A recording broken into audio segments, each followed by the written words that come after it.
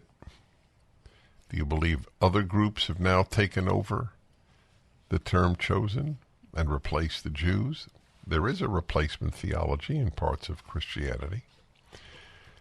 1-8-Prager-777-243-7776. I was born this way.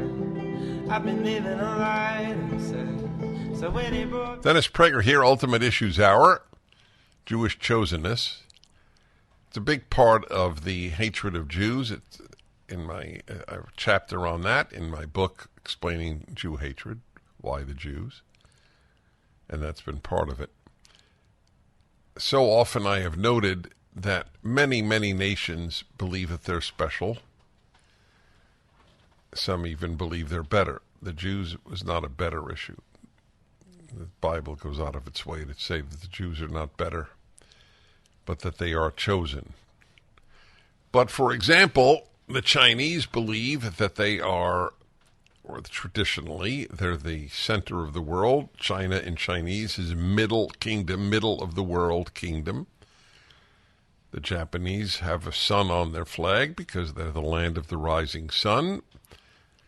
And nobody hates them for it, but a lot of people have hated Jews for the belief in chosenness because people believe it. That's the point. A lot of people believe that the Jews are indeed chosen. So your reactions to it would interest me. And let's see here. Tampa, Florida. Sam, hello. Hey, Doc Prager, it's nice to talk to you. Thank you. I was hollering over the back fence to my neighbor who is a Jew, and it was brief because other people were around, and I hollered. I asked him, I said, "Say, do the Jews still believe or not believe that Jesus is the Son of God?"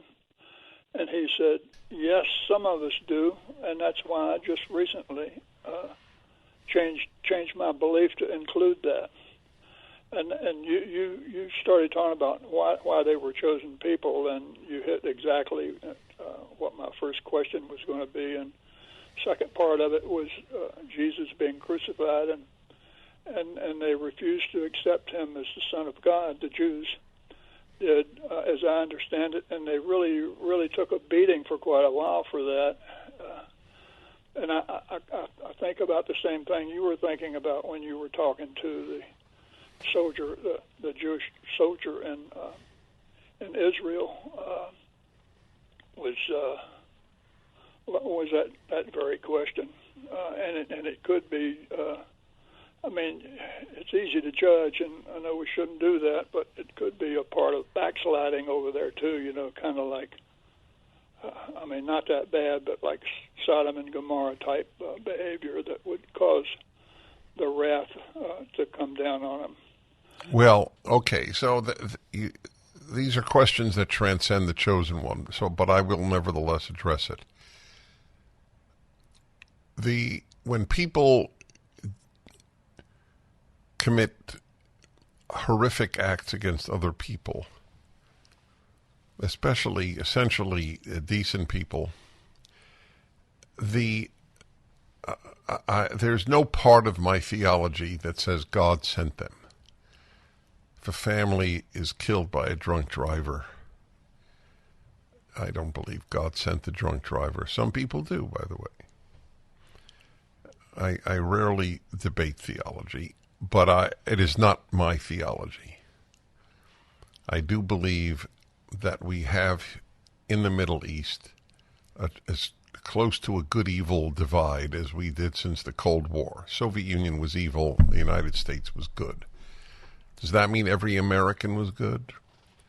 Does that mean that there was no sin in America? The idea is preposterous. Does it mean that every Soviet citizen was bad? That idea, too, is preposterous. But the Soviet Union was a tyranny, a mass murder machine that killed about 40 million people, not including war. And the United States was largely free society, with all its flaws. Israel, compared to Hamas, is angelic. The bad always hate the good.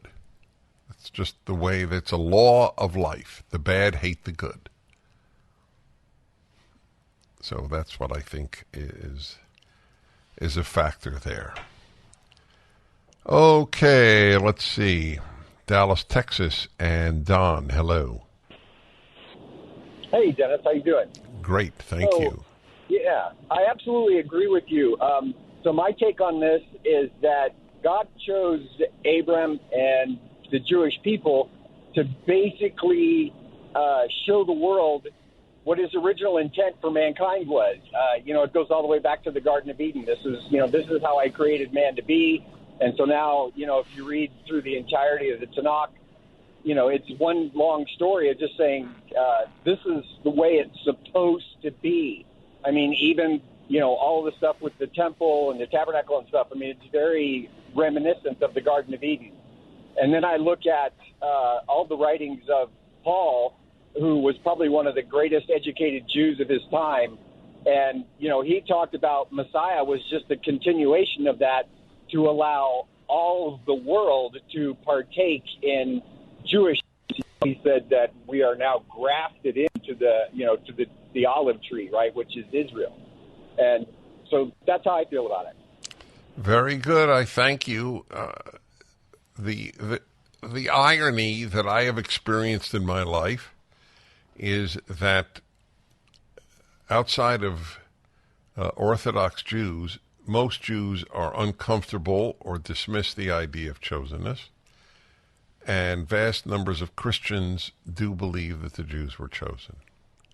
As I said, the founders thought America was the second chosen people, and I have generally believed that.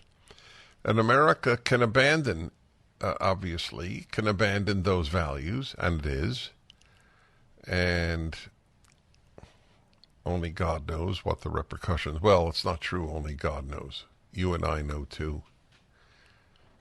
One of the repercussions is a staggeringly unhappy generation of young people and a profoundly confused generation taught to say men give birth or they're deemed haters. We return. Dennis Prager here. Thanks for listening to the Daily Dennis Prager Podcast. To hear the entire 3 hours of my radio show, commercial-free, every single day, become a member of Pragertopia. You'll also get access to 15 years' worth of archives, as well as the daily show prep. Subscribe at pragertopia.com.